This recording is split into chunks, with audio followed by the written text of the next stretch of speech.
ಇತ್ತ ಮಲೆನಾಡಿನ ಹೊಸಕೊಪ್ಪಲು ಹಳ್ಳಿಯಲ್ಲಿ ರಾತ್ರಿಯ ಮಳೆ ಇನ್ನೂ ಜೋರಾಗುತ್ತಿತ್ತು.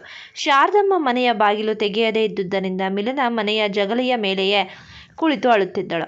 ಅಭಯ್ ಅವಳ ಪಕ್ಕದಲ್ಲೇ ನಿಂತು ಅವಳಿಗೆ ತನ್ನ ಕೋಟನ್ನು ಹೊದಿಸಿದ್ದನು. ಮಿಲನ ಅಳುತ್ತಾ, ಅಭಯ್, ನನ್ನೊಳಗೆ ಏನೋ ಆತಂಕ ಆಗ್ತಿದೆ.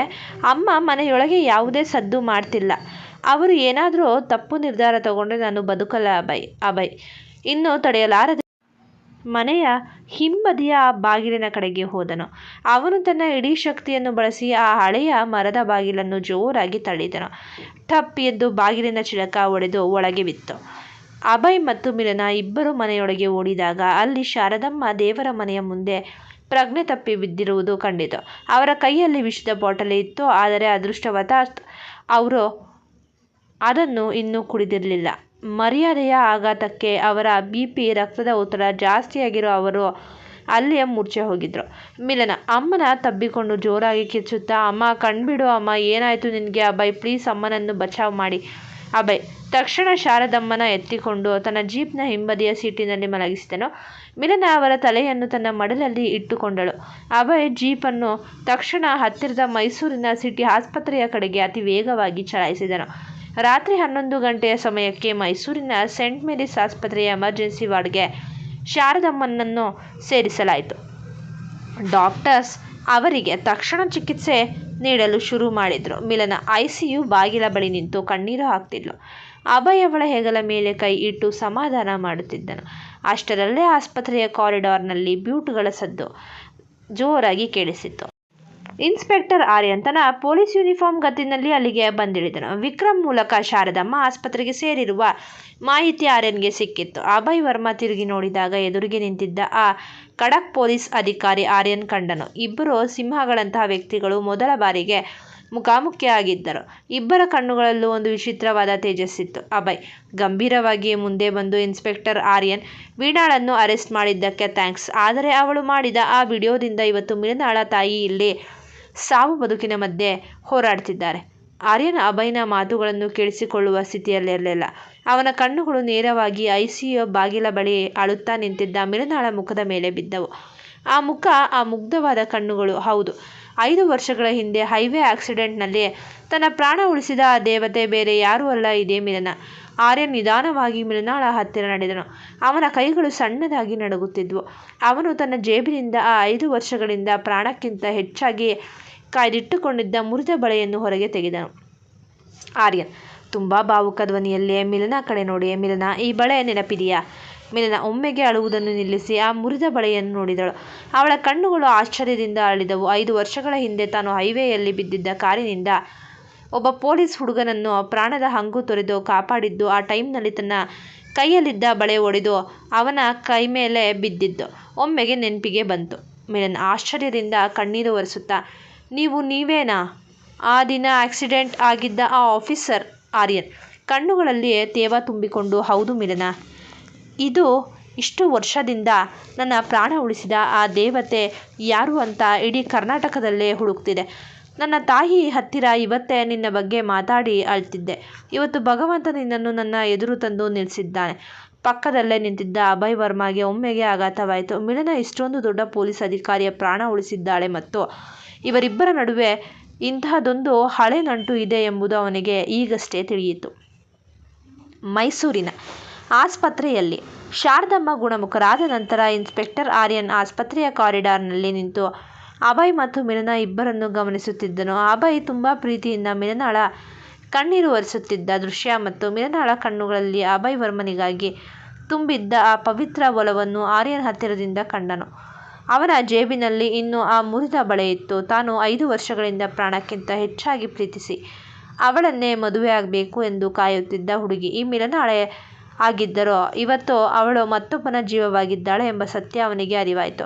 ತಾನು ಮಧ್ಯೆ ಬಂದರೆ ಮಿಲನಾಳ ನೆಮ್ಮದಿ ಹಾಳಾಗಬಹುದು, ತನ್ನಿಂದ ಅವಳಿಗೆ ಯಾವುದೇ ತೊಂದರೆ ಆಗಬಾರದು ಎಂದು ನಿರ್ಧರಿಸಿದ ಆರ್ಯನ್ ಅಲ್ಲಿಯೇ ತನ್ನ ಮನಸ್ಸಿನ ಆಸೆ ಹಾಗೂ ಪ್ರೀತಿಯನ್ನು ಶಾಶ್ವತವಾಗಿ ತ್ಯಾಗ ಮಾಡಲು ತೀರ್ಮಾನಿಸಿದನು. ಅವನು ಮಿಲನಾಳನ್ನು ಪ್ರತ್ಯೇಕವಾಗಿ ಭೇಟಿಯಾಗಿ ಅವಳಿಗೆ ಶುಭ ಹಾರೈಸಿ ತನ್ನ ಮನಸ್ಸಿನಲ್ಲಿದ್ದ ಆ ಹಳೆಯ ಪ್ರೀತಿಯನ್ನು ಅಲ್ಲಿಗೆ ಬಿಟ್ಟನು. ICU ಬಾಗಿಲು ತೆರೆದು ಡಾಕ್ಟರ್ ಹೊರಗೆ ಬಂದರು. ಶಾರದಮ್ಮನಿಗೆ BP ಕಂಟ್ರೋಲ್ ಬಂದಿದೆ.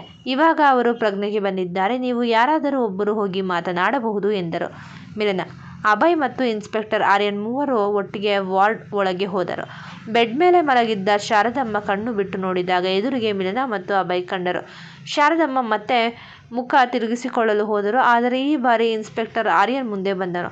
ಅವನು ಶಾರದಮ್ಮನ ಮಂಚದ ಬಳಿ ಬಂದು ಗೌರವದಿಂದ ಅವರ ಕೈಗಳನ್ನು ತನ್ನ ಕೈಗೆ ತೆಗೆದುಕೊಂಡನು.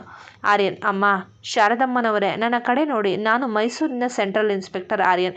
ಇವತ್ತು ನಿಮ್ಮ ಮಗಳು ಮಿಲನಾಳ ಕ್ಯಾರೆಕ್ಟರ್ ಬಗ್ಗೆ ಆ ವಿಡಿಯೋ ನೋಡಿ ನೀವು ಕಣ್ಣೀರು ಹಾಕ್ತಿದ್ದೀರಾ ಅಲ್ವಾ? ಆದರೆ ನಿಮಗೆ ಒಂದು ಅಸಲಿ ಸತ್ಯ ಗೊತ್ತಿಲ್ಲ ಅಮ್ಮ. 5 ವರ್ಷಗಳ ಹಿಂದೆ ಇಡೀ ಜಗತ್ತೇ ಕೈಬಿಟ್ಟಾಗ ಇದೇ ನಿಮ್ಮ ಮಗಳು ಮಿಲನ ತನ್ನ ಪ್ರಾಣವನ್ನ ಪಣಕ್ಕಿಟ್ಟು ನನ್ನ ಪ್ರಾಣ ಉಳಿಸಿದ್ದಳು. ಇವತ್ತು ಈ ಆರ್ಯನ್ ಪೊಲೀಸ್ ಆಫೀಸರ್ ಆಗಿ ಬದುಕಿದ್ದಾನೆ ಅಂದರೆ ಅದಕ್ಕೆ ನಿಮ್ಮ ಮಗಳು ಕೊಟ್ಟ ಭಿಕ್ಷೆ ಕಾರಣ. ಶಾರದಮ್ಮ ಆಶ್ಚರ್ಯದಿಂದ ಆರ್ಯನ್ ಮುಖ ನೋಡಿದ್ರು. ಆರ್ಯನ್, ಅಮ್ಮ, ಆ ವಿಡಿಯೋ ಮಾಡಿರೋದು ಒಬ್ಬಳು ಖತರ್ನಾಕ್ ಕ್ರಿಮಿನಲ್ ವೀಣಾ. ಅವಳನ್ನು ನಾನೇ ಇವತ್ತು ರಾತ್ರಿ ರೆಡ್ ಹ್ಯಾಂಡೆಡ್ ಆಗಿ ಅರೆಸ್ಟ್ ಮಾಡಿ ಜೈಲಿಗೆ ಹಾಕಿದ್ದೀನಿ. ಅಭಯ್ ವರ್ಮಾ ಮತ್ತು ಮಿಲನ ಇಬ್ಬರು ಪವಿತ್ರವಾಗಿ ಪ್ರೀತಿಸಿದ್ದಾರೆ. ಈ ಅಭಯ್ ವರ್ಮಾ ಯಾರೆಂದು ನನಗೆ ಗೊತ್ತು. ಅವನು ತನ್ನ ಹೆಂಡತಿಯನ್ನು ಕಣ್ಣಿನ ರೆಪ್ಪೆಯ ಥರ ಕಾಯೋ ಗಂಡಸು. ನಿಮ್ಮ ಮಗಳು ಯಾವುದೇ ತಪ್ಪು ಮಾಡಿಲ್ಲ ಅಮ್ಮ. ಅವಳು ಈ ವರ್ಮಾ ಕುಟುಂಬದ ಸೊಸೆಯಾಗೋಕೆ ಎಲ್ಲ ಅರ್ಹತೆ ಇರೋ ಮಹಾಲಕ್ಷ್ಮಿ. ನಿಮ್ಮ ಮಗಳನ್ನು ನೋಡಿ ನೀವು ಹೆಮ್ಮೆ ಪಡಬೇಕು, ಕಣ್ಣೀರು ಹಾಕಬಾರ್ದು. ಖುದ್ದಾಗಿ ಒಬ್ಬ ಖಡಕ್ ಪೊಲೀಸ್ ಅಧಿಕಾರಿ ಬಂದು ಮಿಲನಾಳ ಪರವಾಗಿ ನಿಂತು ಅವಳ ಪಾವಿತ್ರ್ಯತೆಯನ್ನು ಮತ್ತು ಅವಳ ಮಾಡಿದ ಪ್ರಾಣದಾನದ ಕಥೆಯನ್ನು ಹೇಳಿದಾಗ ಶಾರದಮ್ಮನ ಎದೆಯಲ್ಲಿದ್ದ ಕಲ್ಲು ಕರಗಿ ನೀರಾಯಿತು. ಅವರಿಗೂ ತನ್ನ ಮಗಳ ಮುಗ್ಧತೆಯ ಮೇಲೆ ಸಂಪೂರ್ಣ ನಂಬಿಕೆ ಬಂತು.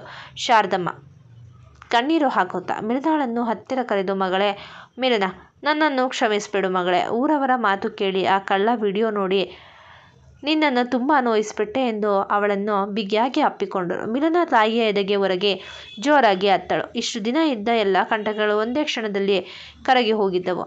ಅಭಯ್ ಮುಗುಳ್ನಗುತ್ತಾ ಮಿಲನಾಳನ್ನು ನೋಡಿದನು. ಇನ್ಸ್ಪೆಕ್ಟರ್ ಆರ್ಯನ್ ತನ್ನ ಪ್ರಾಣ ಉಳಿಸಿದ ದೇವತೆಗೆ ಒಂದು ಗೌರವದ ಸೆಲ್ಯೂಟ್ ಹೊಡೆದನು. ಮರುದಿನದ ಬೆಳಿಗ್ಗೆ ಮೈಸೂರಿನ ಪೊಲೀಸ್ ಠಾಣೆ. ಇನ್ಸ್ಪೆಕ್ಟರ್ ಆರ್ಯನ್ ತನ್ನ ಕಚೇರಿಯಲ್ಲಿ ಕುಳಿತಿದ್ದಾಗ ಬೆಂಗಳೂರಿನಿಂದ ವಿಕ್ರಮ್ ರಾಥೋಡ್ ಮತ್ತು ಅಭಯ್ ವರ್ಮಾ ಇಬ್ಬರು ಅಲ್ಲಿಗೆ ಬಂದರು. ವೀಣಾ ಕದ್ದಿದ್ದ ವರ್ಮಾ ಕಂಪನಿಯ ಇಡೀ ಡೇಟಾ ಬ್ಯಾಕಪ್ ಅನ್ನು ಆರ್ಯನ್ ಅಫಿಷಿಯಲ್ ಆಗಿ ಅಭಯ್ಗೆ ಹಸ್ತಾಂತರಿಸಿದನು. ಆರ್ಯನ್, ಮಿಸ್ಟರ್ ಅಭಯ್ ವರ್ಮಾ, ವೀಣಾ ಎಲ್ಲ ಸತ್ಯ ಒಪ್ಕೊಂಡಿದ್ದಾಳೆ. ಅವಳಿಗೆ ಹೆಲ್ಪ್ ಮಾಡಿದ್ದ ಆ ಬಿಗ್ ಬಿಸ್ನೆಸ್ ಮ್ಯಾನ್ ರಾಜಶೇಖರ್ನನ್ನು ಬೆಂಗಳೂರು ಪೊಲೀಸರು ಅವತ್ತು ಬೆಳಿಗ್ಗೆನೆ ಅರೆಸ್ಟ್ ಮಾಡಿದ್ದಾರೆ. ಇನ್ಮೇಲೆ ನಿಮ್ಮ ಕಂಪನಿಗೂ ಹಾಗೂ ನಿಮ್ಮ ಪ್ರೀತಿಗೂ ಯಾವುದೇ ಶತ್ರುಗಳ ಕಾಟ ಇರಲ್ಲ. ಅಭಯ್ ಆರ್ಯನ್ನ ಕೈ ಕುಲುಕಿದನು. Abhay, thank you inspector Aryan. ನೀನು ಬರೀ ಪೊಲೀಸ್ ಆಫೀಸರ್ ಅಷ್ಟೇ ಅಲ್ಲ, ಇವತ್ತು ನನ್ನ ಮತ್ತು ಮಿಲನಾಳ ಲೈಫ್ ಉಳಿಸಿದ ರಕ್ಷಕ. ನಮ್ಮ ಮದುವೆಗೆ ನೀನು ನಿನ್ನ ತಾಯಿ ಜೊತೆ ಖಂಡಿತ ಬರಬೇಕು. ಆರ್ಯನ್ ನಗುತ್ತಾ, ಖಂಡಿತ ಬರ್ತೀನಿ ಅಭಯ್. ನನ್ನ ಪ್ರಾಣ ಉಳಿಸಿದ ದೇವತೆಯ ಮದುವೆಯನ್ನು ನನ್ನ ಕಣ್ಣಾರೆ ನೋಡೋದಕ್ಕಿಂತ ದೊಡ್ಡ ಸಂತೋಷ ಇನ್ನೊಂದಿಲ್ಲ. ಕೆಲವೇ ದಿನಗಳಲ್ಲಿ ಬೆಂಗಳೂರಿನ ಅತ್ಯಂತ ಪ್ರತಿಷ್ಠಿತ ಕಲ್ಯಾಣ ಮಂಟಪದಲ್ಲಿ ಅಭಯ್ ಮತ್ತು ಮಿಲನಾಳ ಭವ್ಯವಾದ ಮದುವೆ ಸಮಾರಂಭ ಏರ್ಪಾಡಾಗಿತ್ತು. ಮಂಟಪವನ್ನು ಬಿಳಿ ಲಿಲ್ಲಿ ಮತ್ತು ಕೆಂಪು ಗುಲಾಬಿ ಹೂಗಳಿಂದ ಅಭಯ್ ಫಾರ್ಮ್ ಹೌಸ್ನಲ್ಲಿ ಅಲಂಕರಿಸಿದಂತೆ ಅದ್ಭುತವಾಗಿ ಸೃಷ್ಟಿಸಲಾಗಿತ್ತು. ಗೋಪಾಲ್ ವರ್ಮಾ, ವನಜಾಕ್ಷಿ ಮತ್ತು ಹಳ್ಳಿಯಿಂದ ಬಂದಿದ್ದ ಶಾರದಮ್ಮ ಮೂವರು ವೇದಿಕೆಯ ಮೇಲೆ ನಿಂತು ದಂಪತಿಗಳನ್ನು ಆಶೀರ್ವದಿಸುತ್ತಿದ್ದರು. ಮದುವೆಗೆ ಇನ್ಸ್ಪೆಕ್ಟರ್ ಆರ್ಯನ್ ತನ್ನ ತಾಯಿ ಸುಶೀಲಮ್ಮನ ಜೊತೆ ಬಂದು ಮದುವೆಯ ಸಂಭ್ರಮವನ್ನು ಹೆಚ್ಚಿಸಿದ್ದನು. ವಿಕ್ರಮ್ ರಾಥೋಡ್ ಕೂಡ ಹಸನ್ಮುಖಿಯಾಗಿ ನಿಂತಿದ್ದನು. ಮಂಗಳವಾದ್ಯಗಳ ಸದ್ದಿನ ನಡುವೆ ಅಭಯ್ ವರ್ಮಾ ಮಿಲನಾಳ ಕತ್ತಿಗೆ ಮಾಂಗಲ್ಯ ಧಾರಣೆ ಮಾಡಿದನು. ಮಿಲನಾಳ ಹಣೆಯ ಮೇಲೆ ಕುಂಕುಮ ಇಡುವಾಗ ಇಬ್ಬರ ಕಣ್ಣುಗಳು ಒಂದನ್ನೊಂದು ಸಂಧಿಸಿದವು. ಆ ಕಣ್ಣೋಟದಲ್ಲಿ ಗೋವಾದ ಹನಿಮಳೆಯ ನೆನಪಿತ್ತು. ಫಾರ್ಮ್ ಹೌಸ್ನ ಆ ಆಳವಾದ ಮುತ್ತಿನ ಬೆಚ್ಚಗಿನ ಸ್ಪರ್ಶವಿತ್ತು ಮತ್ತು ಶತ್ರುಗಳನ್ನು ಸದೆಬಡಿದು ಗೆದ್ದ ಆ ವಿಜಯದ ಹೆಮ್ಮೆ ಇತ್ತು. ಮದುವೆ ಶಾಸ್ತ್ರ ಮುಗಿದು ಇಬ್ಬರು ಪಕ್ಕಕ್ಕೆ ಬಂದು ನಿಂತಾಗ ಅಭಯ್ ಮೆಲ್ಲನೆ ಮಿಲನಾಳ ಕಿವಿಯ ಹತ್ತಿರ ಬಂದು ಪಿಸುಗುಟ್ಟಿದನು. ಅಭಯ್, ಹಲೋ ಮಿಸ್ಸಸ್ ಮಿಲನ. ಅಭಯ್ ವರ್ಮಾ, ಶತ್ರುಗಳ ಕಾಟ ಮುಗಿದು ಇವತ್ತಿಗೆ ನಮ್ಮ ಕತೆ ಮುಗಿಯಿತು ಅನ್ಕೋಬೇಡ. ಇನ್ಮೇಲೆ ನನ್ನ ಈ ಪ್ರೇಮ ಸಾಮ್ರಾಜ್ಯದಲ್ಲಿ ನಿನ್ನ ಜೊತೆಗಿನ ಅಸಲಿ ರೊಮ್ಯಾಂಟಿಕ್ ಜರ್ನಿ ಇವತ್ತಿಂದ ಅಧಿಕೃತವಾಗಿ ಆರಂಭ ಆಗ್ತಿದೆ. ಮಿಲನ ನಾಚಿಕೆಯಿಂದ ತನ್ನ ಕೆಂಪು ಮದುವೆ ಸೀರೆಯ ಸೆರಗನ್ನು ಬಿಗಿಯಾಗಿ ಹಿಡಿದುಕೊಂಡು ಅವನ ಎದೆಗೆ ವಾಲಿ ಮುಗುಳ್ನಕ್ಕಳು. ಸುತ್ತಲೂ ಅಕ್ಕಿಯ ಅಕ್ಷತೆ ಬೀಳುತ್ತಿದ್ದರೆ ಇಬ್ಬರ ಪವಿತ್ರ ಒಲವಿನ ಹೊಸ ಅಧ್ಯಾಯ ಇವತ್ತಿನಿಂದ ಅತ್ಯಂತ ಸುಂದರವಾಗಿ ಆರಂಭ ಆಯಿತು. ಈ ಕಡೆ ಇನ್ಸ್ಪೆಕ್ಟರ್ ಆರ್ಯನ್ ತನ್ನ ತಾಯಿ ಸುಶೀಲಮ್ಮನಿಗೆ ಕೇವಲ ನನ್ನ ಸ್ನೇಹಿತನ ಮದುವೆ ಇದೆ ಅಮ್ಮ, ನಡೆ ಹೋಗೋಣ ಎಂದು ಹೇಳಿ ಮಂಟಪಕ್ಕೆ ಕರೆದುಕೊಂಡು ಬಂದಿದ್ದನು. ಸುಶೀಲಮ್ಮನಿಗೆ ಆ ಮದುವೆ ಮದುಮಗಳು ಮಿಲನಾಳೆ ತನಗೆ ಅಪಘಾತವಾದಾಗ ಮಗನ ಪ್ರಾಣ ಉಳಿಸಿದ ದೇವತೆ ಎಂಬ ವಿಷಯ ಆರ್ಯನ್ ಎಲ್ಲೂ ಹೇಳಿರಲಿಲ್ಲ. ಮಂಟಪದಲ್ಲಿ ಮದುವೆ ಶಾಸ್ತ್ರಗಳೆಲ್ಲ ಮುಗಿದು ಅಭಯ್ ಮಿಲನ ದಂಪತಿಗಳಾಗಿ ನಿಂತಾಗ ಆರ್ಯನ್ ಮತ್ತು ಸುಶೀಲಮ್ಮ ವೇದಿಕೆಯ ಮೇಲೆ ಬಂದರು. ಅಕ್ಷತೆ ಹಾಕಿ ಅರಸುವಾಗ ಆರ್ಯನ್ ಮುಖದಲ್ಲಿ ಯಾವುದೇ ನೋವು ಇರಲಿಲ್ಲ. ಕೇವಲ ಗೆಳೆಯನ ಮತ್ತು ತಾನು ಗೌರವಿಸುವ ಹುಡುಗಿಯ ಮೇಲಿನ ಪವಿತ್ರ ಪ್ರೀತಿಯ ಮುಗುಳ್ನಗಿತ್ತು. ವೇದಿಕೆಯಿಂದ ಕೆಳಗೆ ಇಳಿದು ಬರುತ್ತಿದ್ದಂತೆ ಸುಶೀಲಮ್ಮ ಮಗನ ಕೈ ಹಿಡಿದುಕೊಂಡು ಮೆಲ್ಲನೆ ಮಾತನಾಡಿದರು. ಸುಶೀಲಮ್ಮ ಬೇಸರದಿಂದ, ಮಗನೇ ಆರ್ಯನ್, ಇಷ್ಟೊಂದು ಚೆನ್ನಾಗಿರೋ ಮದುವೆ ನೋಡಿಯಾದರೂ ನಿನ್ನ ಮನಸ್ಸು ಬದಲಾಗಲಿಲ್ವಾ? ಇನ್ನು ಎಷ್ಟು ದಿನ ಆ ಹುಡುಗಿ ಆ ಮುರಿದ ಬಳೆ ಅಂತ ಕಾಯ್ತೀಯ? ನನಗೂ ವಯಸ್ಸಾಗ್ತಿದೆ ಕಣೋ. ಆರ್ಯನ್ ನಿಧಾನವಾಗಿ ನಡೆದು ಮಂಟಪದ ಒಂದು ಬದಿಗೆ ಬಂದು ನಿಂತುಕೊಂಡನು. ಅವನ ಕಣ್ಣುಗಳಲ್ಲಿ ಈಗ ಸಂಪೂರ್ಣ ನಿರಾಳತೆ ಇತ್ತು. ತಾನು ಹುಡುಕುತ್ತಿದ್ದ ದೇವತೆ ಇವತ್ತು ಅತ್ಯಂತ ಸುಖವಾಗಿ ತನಗೆ ಯೋಗ್ಯನಾದ ಗಂಡನ ಜೊತೆ ಚೆನ್ನಾಗಿದ್ದಾಳೆ ಎಂದು ತಿಳಿದ ಮೇಲೆ ಅವನ ಮನಸ್ಸಿನ ಭಾರ ಇಳಿದಿತ್ತು. ಅವನು ತನ್ನ ಜೇಬಿನಲ್ಲಿದ್ದ ಮುರಿದ ಬಳೆಯನ್ನು ಮೆಲ್ಲನೆ ಸವರಿ ಮನಸ್ಸಿನಲ್ಲೇ ಅದಕ್ಕೆ ವಿದಾಯ ಹೇಳಿದನು. ಆರ್ಯನ್ ತಾಯಿಯ ಹೆಗಲ ಮೇಲೆ ಕೈ ಹಾಕಿ ತುಂಬ ಶಾಂತವಾಗಿ ಮತ್ತು ಮುದ್ದಾಗಿ, ಅಮ್ಮ, ಇನ್ಮೇಲಿಂದ ನನ್ನಿಂದ ನಿನಗೆ ಯಾವುದೇ ತೊಂದರೆ ಆಗಲ್ಲ ಅಮ್ಮ. ಇಷ್ಟು ದಿನ ನಾನು ಯಾವುದೋ ಒಂದು ಹಠಕ್ಕೆ ಬಿದ್ದು ಮದುವೆ ಬೇಡ ಅಂತಿದ್ದೆ. ಆದರೆ ಇವತ್ತು ಆ ಹಠ ಮುಗೀತು. ಇನ್ಮೇಲಿಂದ ನಿನ್ನ ಮಗ ಮದುವೆ ಆಗೋಕ್ಕೆ ಸಂಪೂರ್ಣವಾಗಿ ರೆಡಿಯಾಗಿದ್ದಾನೆ. ಸುಶೀಲಮ್ಮನಿಗೆ ಒಮ್ಮೆಗೆ ತನ್ನ ಕಿವಿಗಳನ್ನೇ ನಂಬಲು ಸಾಧ್ಯವಾಗಲಿಲ್ಲ. ಇಷ್ಟು ವರ್ಷ ಅತ್ತರೂ ಮದುವೆ ಒಪ್ಪದ ಮಗ ಇವತ್ತು ತಾನಾಗಿಯೇ ಮದುವೆ ಆಗ್ತಿದ್ದಾನೆ ಅಂತಿದ್ದಾನೆ. ಆರ್ಯನ್ ತುಂಟತನದಿಂದ ನಗುತ್ತಾ, ಅಮ್ಮ, ನಿನ್ನ ಸೊಸೆ ಯಾರು ಅಂತ ನೀನೇ ಇನ್ಮೇಲೆ ಹುಡುಕ್ಬೇಕು. ನಿನಗೆ ಇಷ್ಟ ಬಂದಿರೋ ಹುಡುಗಿನ ನೋಡಿ ಮದುವೆ ಫಿಕ್ಸ್ ಮಾಡು. ನಿನ್ನ ಮಗ ತಲೆಬಾಗಿ ಮದುವೆ ಆಗ್ತಾನೆ. ನಿನ್ನ ಸೊಸೆನ ಇಲ್ಲೇ ಇನ್ಮೇಲೆ ಹುಡ್ಕೊಳ್ಳಿ ಅಮ್ಮ ಎಂದು ತನ್ನ ಒಪ್ಪಿಗೆಯನ್ನು ನಾರ್ಮಲ್ ಆಗಿ ನೀಡಿದನು. ಮಗನ ಬಾಯಿಯಿಂದ ಈ ಮಾತುಗಳನ್ನು ಕೇಳುತ್ತಿದ್ದಂತೆ ಸುಶೀಲಮ್ಮನ ಕಣ್ಣುಗಳಿಂದ ಆನಂದ ಬಾಷ್ಪ ಧಾರಾಕಾರವಾಗಿ ಹರಿತು. ಕೊನೆಗೂ ತನ್ನ ಮಗ ಸಂಸಾರಸ್ಥನಾಗ್ತಿದ್ದಾನೆ, ಅವನ ಬದುಕಿಗೆ ಒಂದು ನೆಮ್ಮದಿ ಸಿಗ್ತಿದೆ ಅನ್ನೋ ಸಂತೋಷದ ಕಣ್ಣೀರು ಅವರ ಕೆನ್ನೆಯ ಮೇಲೆ ಜಾರಿತು. ಅವರು ಮಗನನ್ನು ಬಿಗಿಯಾಗಿ ಅಪ್ಪಿಕೊಂಡರು. ಇತ್ತ ವೇದಿಕೆಯ ಮೇಲೆ ಅಭಯ್ ಮತ್ತು ಮಿಲನ ಇಬ್ಬರು ಹೊಸ ಬದುಕಿಗೆ ಕಾಲಿಡುತ್ತಿದ್ದಾರೆ.